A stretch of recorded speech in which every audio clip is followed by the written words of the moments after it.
अनाड़ियों को मुल्क दे दिया गया, नौकरियां और घर क्या देते, एक वक्त की रोटी भी छीन ली गई।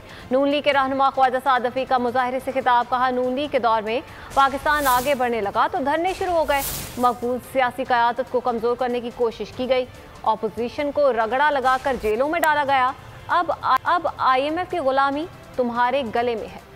आज महंगाई, कमर तोड़ महंगाई, कसाद बाजारी, बेरोजगारी, लाकानूनियत, अबतरी, अदारा जाती तबाही अपने अरूज पर है।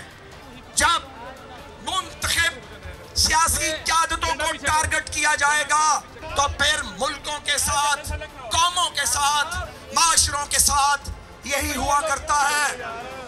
नवाज शरीफ साहब की क़यादत में मुंतखब होकर आए, पाकिस्तान आगे बढ़ने लगा, धरने शुरू हो गए।